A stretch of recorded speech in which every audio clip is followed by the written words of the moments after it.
Adaeze Okafor croyait que le mariage serait comme rentrer chez soi après un long voyage. Lorsqu'elle épousa Chinedu Okafor, toute la salle de l'église à Enugu était remplie de rires, de danses et de tantes bruyantes criant Adaeze a bien épousé. Chinedu était calme, travailleur et doux, le genre d'homme qui sourit avant de parler. Pour Adaeze, il était la paix. Leur petit appartement à Lagos devint rapidement un foyer chaleureux et aimant. Chaque soir, Adaez cuisinait pendant que Chinedu s'asseyait au comptoir de la cuisine racontant des histoires du travail. Madame Chef, taquinait Chinedu. Adaez levait les yeux au ciel. S'il te plaît, assieds-toi. Vous, les gens qui ne savez même pas faire bouillir de l'eau, vous avez toujours la bouche la plus bruyante. Chinedu riait. Excuse-moi, oh, je peux faire bouillir de l'eau. Adaez haussait un sourcil. La dernière fois que tu as essayé, tu as presque brûlé la casserole. Leur maison était remplie de blagues, de musique et d'un amour discret. Parfois, ils dansaient dans le salon pendant que la radio jouait de vieilles chansons nigérianes. Parfois, ils se disputaient pour savoir qui avait fini le dernier morceau de viande dans la soupe. La vie était simple, et Adaez aimait ça ainsi. Mais la paix, malheureusement, a des ennemis. Et Adaeze allait les rencontrer. Un dimanche après-midi après l'église, Chinedu se racla la gorge nerveusement. Adaez remarqua immédiatement. Quand un homme nigérian se racle la gorge ainsi, cela signifie généralement que des ennuis se préparent. Mon amour, dit Chinedu avec précaution. Adaeze plissa les yeux. Pourquoi parles-tu comme quelqu'un qui veut avouer un crime? Chinedu rit maladroitement. Aucun crime. Alors parle. Il se gratta la tête. Ma mère et ma sœur vont venir rester avec nous pour un certain temps? Adaez cligna des yeux. Rester? Oui. Combien de temps? Chinedu fit une pause. Adaez croisa les bras lentement. Combien? De temps? Peut-être 2 semaines. Adaez soupira. Eh bien, ce sont la famille. Puis elle sourit gentiment. Elles sont les bienvenues. Chinedu la serra dans ses bras. Je savais que tu comprendrais. Adaez le pensait sincèrement. Elle respectait la famille. De plus, 2 semaines passeraient vite. Du moins, c'est ce qu'elle pensait. 3 jours plus tard, Adaeze se tenait à la porte alors qu'un taxi s'arrêtait devant la maison. En descendit Mama Ifunanya Okafor, la mère de Chinedu. C'était une femme au physique imposant avec des yeux perçants qui examinait tout comme un officier militaire inspectant un casernement. Derrière elle venait Ngozi, la sœur cadette de Chinedu. Ngozi était grande, élégante, et se tenait avec la confiance de quelqu'un qui a des opinions sur tout. Avant qu'Adaez puisse saluer correctement, Mama Ifunanya parla. Alors c'est la maison. Adaez sourit poliment. Oui, Mama, vous êtes la bienvenue. Mama Ifunanya entra lentement, regardant autour du salon. Elle toucha le canapé. Elle examina les rideaux. Elle regarda la télévision. Puis elle soupira bruyamment. Adaez ressentit quelque chose d'étrange dans sa poitrine. Ce n'avait pas l'air amical. Ngozi s'assit immédiatement et étira ses jambes. Frère Chinedu, cette maison est petite, oh. Adaez cligna des yeux. Chinedu rit nerveusement. C'est suffisant pour le moment. Mama Ifunanya entra dans la cuisine sans demander. Adaez la suivit. Mama ouvrit la casserole sur le feu. C'est ça la soupe? Oui, Mama, soupe de légumes. Mama goûta avec une cuillère. Puis elle secoua la tête. Adaez, est-ce qu'on n'apprend pas à cuisiner chez ta mère? Adaez se figea. Chinedu rit encore. Adaez cuisine très bien, Mama l'ignora. On va gérer. C'était la première petite fissure dans la paix du foyer d'Adaez. Le lendemain matin, Adaez se leva tôt pour préparer le petit déjeuner. Mais quand elle entra dans la cuisine, elle trouva Mama Ifunanya déjà en train de cuisiner. Mama la regarda. Tu t'es réveillée tard.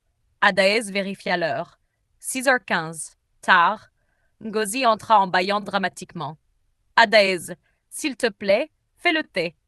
Adaez la fixa. Elle était réveillée depuis 5 minutes. Mais elle sourit quand même. Pas de problème. Ngozi chuchota à sa mère. Maman rit doucement. Adaese fit semblant de ne pas remarquer. Plus tard dans l'après-midi, elle les entendit dans le salon. La voix de Mama était basse mais tranchante. Cette fille est trop silencieuse. Ngozi répondit. Peut-être qu'elle pense avoir capturé notre frère. Mama ricana. On verra bien. Adaese se tenait derrière le mur de la cuisine, écoutant. Sa poitrine se serra, mais elle secoua la tête. Peut-être avait-elle juste besoin de temps pour s'adapter. Après tout, la famille prend du temps, n'est-ce pas? Malheureusement, ce n'était que le début. Et Adaese n'avait aucune idée que la véritable tempête n'avait même pas commencé. La première semaine passa lentement, trop lentement. Adaese commença à remarquer quelque chose d'étrange. Sa maison ne ressemblait plus à sa maison. Elle se sentait comme une invitée dans la maison de quelqu'un d'autre. Chaque matin, Mama Ifunanya se levait avant tout le monde et bougeait bruyamment dans la cuisine comme un commandant inspectant ses soldats. Les casseroles s'entrechoquaient. Les placards claquaient. Et d'une manière ou d'une autre, chaque bruit portait un message. Tu ne fais pas assez. Un matin, Adaese entra dans la cuisine et trouva Mama debout au-dessus de la casserole de ragoût. Mama goûta et secoua à nouveau la tête. Adaese força un sourire. Il y a un problème, Mama? Mama la regarda comme un professeur déçu par un élève lent. Adaese, le ragoût n'est pas fait que de tomates et d'espoir. Ngozi éclata de rire depuis la table à manger. Maman, s'il te plaît, ne me tuez pas de rire ce matin. Adaese rit poliment, même si sa poitrine se serrait. Je peux ajouter plus d'assaisonnement. Mama agita la main. Pas besoin. On va gérer. Adaese remarqua quelque chose. Mama aimait dire cette phrase. On va gérer. Comme si tout ce qu'Adaese faisait dans la maison était quelque chose que les gens devaient supporter.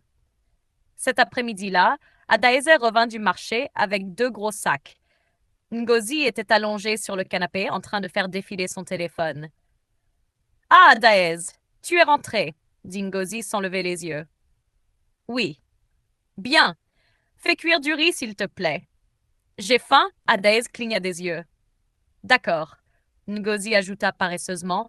Et fais frire des plantains. Je ne mange pas de riz sans plantain. Adaese hocha la tête tranquillement. Quand elle entra dans la cuisine, Mama était déjà là encore. Regardant. Toujours regardant. Mama regarda les courses. Tu as acheté seulement 2 poulets? Oui, Mama. Mama secoua lentement la tête. Dans la maison de mon fils, on mange correctement. Adaese avala. Oui, Mama. Plus tard dans la nuit, pendant le dîner, Mama parla soudainement. Shinedu. Oui, Mama. Quand Adaese commencera-t-elle à nous donner des petits-enfants? La cuillère resta suspendue dans la main. Shinedu rit maladroitement. Mama, ce ne fait 4 mois. Mama haussa les épaules. À notre époque, cela ne prenait pas longtemps. Ngozi ajouta calmement.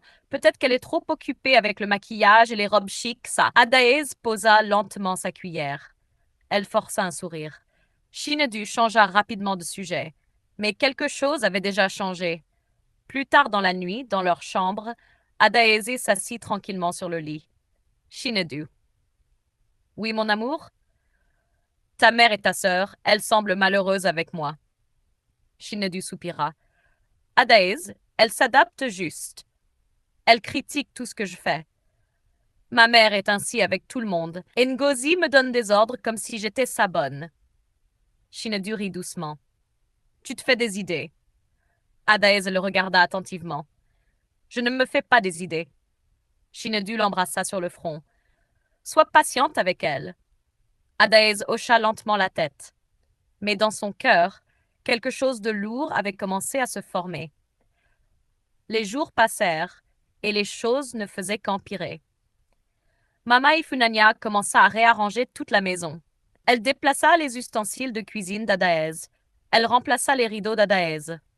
Un après-midi, Adaese rentra du travail et s'arrêta à la porte. Son salon avait l'air différent. Le canapé avait été déplacé. Le vase de fleurs avait disparu. Mama dirigeait un livreur. « Mets la chaise là. » Adaese fixa. Mama, que se passe-t-il? Mama répondit calmement. J'ai changé l'agencement. La maison avait l'air désorganisée. Adaïs regarda autour d'elle comme une étrangère. Ngozi passa en mangeant des biscuits. Adaïs, honnêtement, l'ancien agencement n'était pas joli. Cette nuit-là, Adaïs pleura tranquillement dans la salle de bain. Pas fort. Juste des larmes silencieuses. Parce que parfois, la douleur la plus profonde ne crie pas. Elle murmure.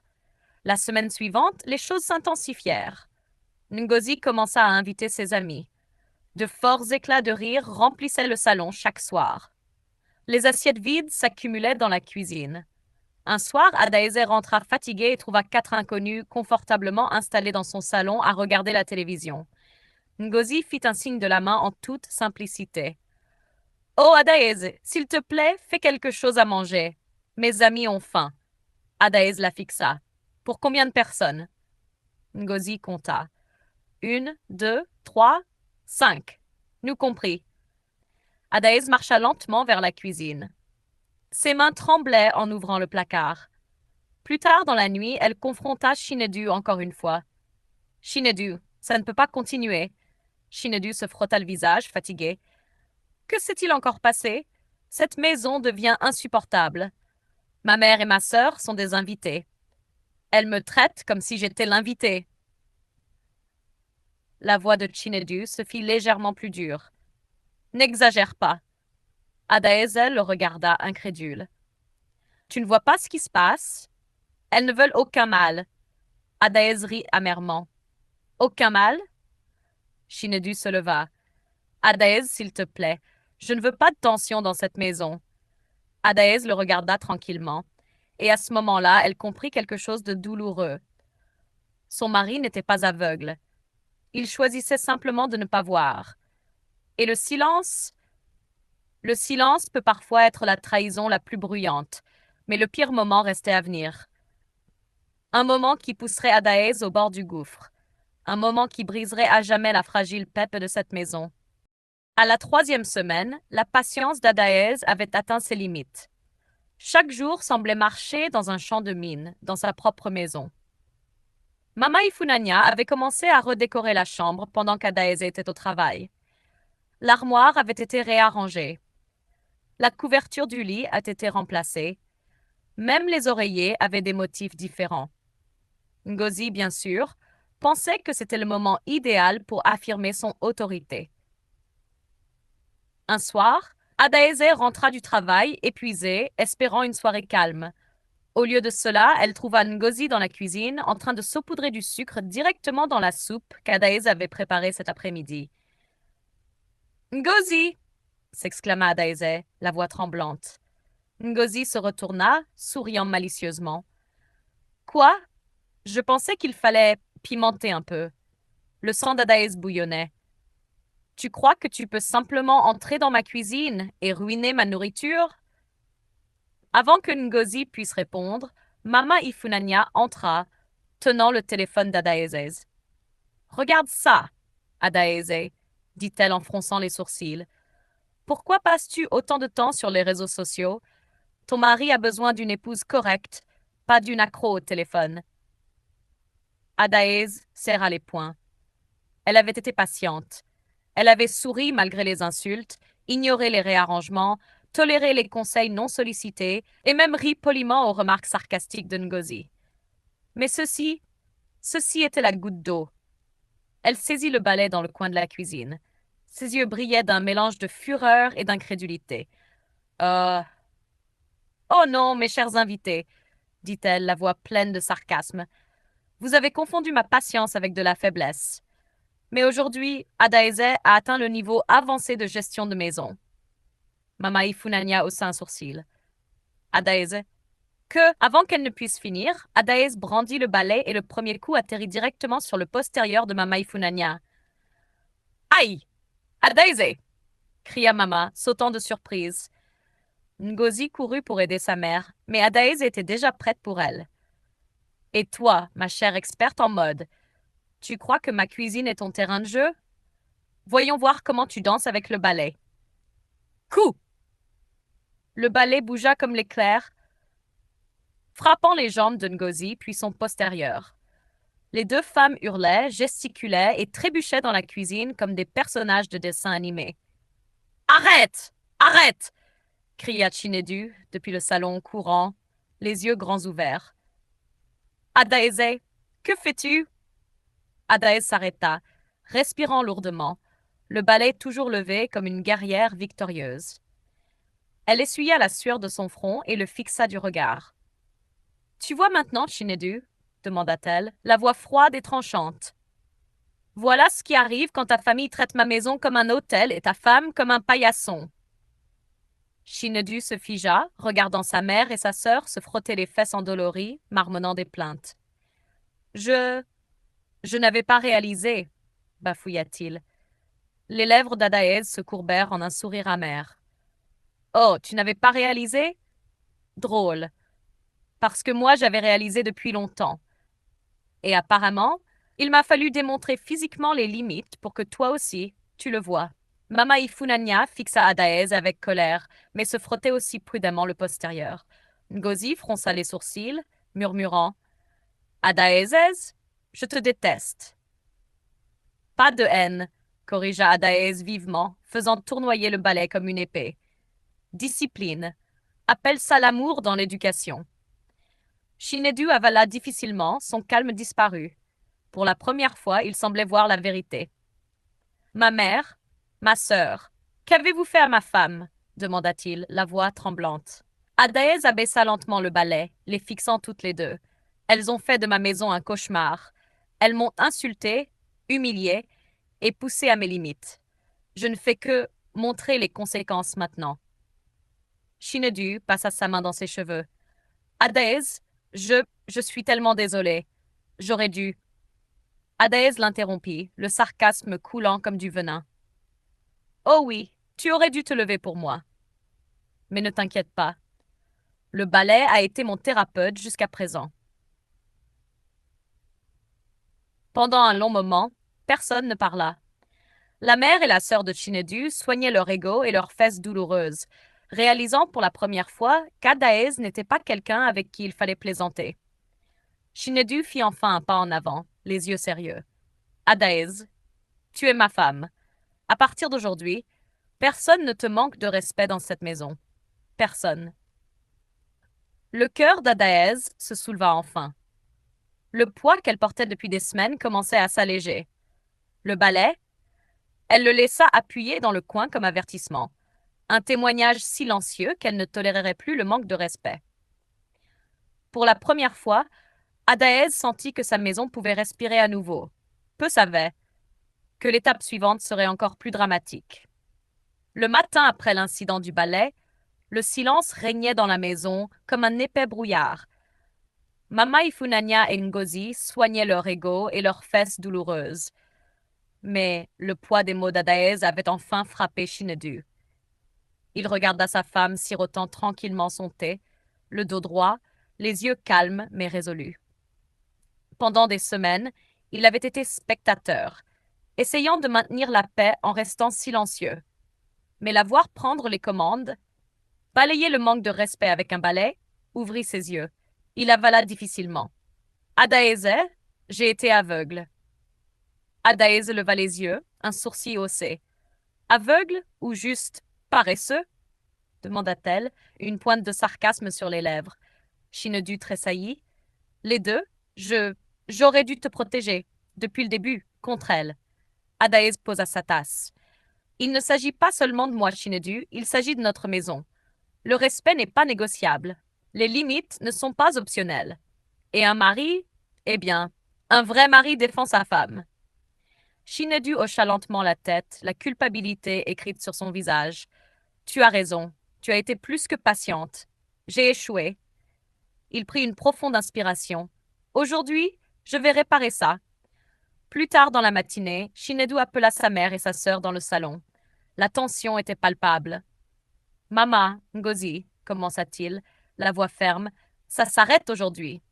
Adaeze est ma femme. Elle est ma famille avant tout. Votre comportement dans cette maison est inacceptable. Vous n'êtes plus les bienvenus ici.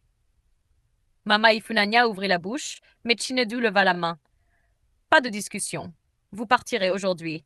La maison d'Adaeze est sa maison. Point final. La mâchoire de Ngozi tomba.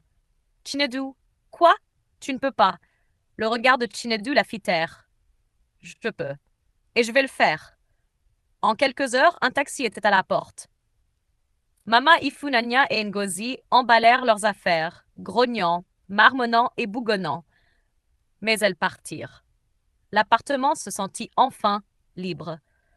Adaez s'effondra sur le canapé, épuisée mais souriante. Alors, paix rétablie? Shinedu rit doucement, passant un bras autour de ses épaules. Enfin. Et je promets, plus d'accord silencieux avec le manque de respect. Ils passèrent le reste de la journée à réarranger le salon, cuisiner ensemble et rire. La musique préférée d'Adaez jouait et l'appartement reprenait vie. Shinedu la rapprocha. J'ai appris quelque chose d'important, dit-il doucement. Une maison, ce ne sont pas que des murs et des meubles, ce sont les gens qui y vivent. Et toi, c'est toi qui en fais un foyer. Adaez rit légèrement. Bon, laisse peut-être les meubles tranquilles la prochaine fois. Il l'embrassa sur le front. Marché conclu. Les jours se transformèrent en semaines, et lentement, ils commencèrent à reconstruire ce qui avait été endommagé.